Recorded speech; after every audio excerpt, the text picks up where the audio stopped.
একটু আগে একটা রিলস চোখে পড়লো। একজন লোক বলছেন যে 1995 সাল থেকে 2020 সাল পর্যন্ত নিফটি এই 25 বছরে মাত্র 12,000 পয়েন্ট উঠেছিল, কিন্তু 2020 থেকে 2024-এ সেখান থেকে আরও 14,000 পয়েন্ট উঠে 26,000 পর্যন্ত নিফটি চলে এসেছে। অর্থাৎ 25 বছরে মাত্র 12,000 পয়েন্ট বেড়েছে, কিন্তু 4 বছরে বেড়েছে 14,000 পয়েন্ট। সুতরাং এটা হচ্ছে একটা বড়সড় বাবল। এই বাবল ফাটতে চলেছে এবং অনেক লোক মারা যেতে চলেছেন। কিন্তু শেয়ার বাজার কি সত্যি এইভাবে লিনিয়ার স্কেলে কাজ করে? এখানে তো লগ স্কেলে হিসেব করার দরকার ছিল। একটুখানি যদি আমরা হিসেব করি তাহলে দেখতে পাবো যে 2003-এর আশপাশে বা 2000 সালেও যদি আমরা দেখি, তো 2000 সালে নিফটির কিন্তু লো ছিল ওরকম 900-র আশপাশে। সেখান থেকে 2008, এই 8 বছরে কিন্তু নিফটি 6300 হাই লাগিয়েছিল, ঠিক আছে?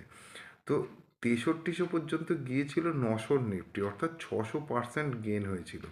তো আমরা যদি 2020 থেকে যে বুলরানটা শুরু হয়েছে, সেই 2020 থেকেও যদি আমরা 8 বছর 2028 ধরি, তাহলে সেখানে লো কত ছিল? 7,500। তো 600% মানে 7 গুণ যদি আমরা করি তাহলে কত হবে? 54 থেকে 55 বা তার একটু বেশি। হ্যাঁ, 54-55 হাজার বা তার একটু বেশি হওয়া উচিত। ঠিক আছে, সেখানে হয়েছে কত? 26,000-এ উঠে এখন 23,000-এর আশপাশে এসে ল্যাদ খাচ্ছে। তো এত বিচিত্রভাবে, এত বিরাট হিসেব নিকেশ করে অঙ্ক কষে শেয়ার বাজারে কিছু হবে না।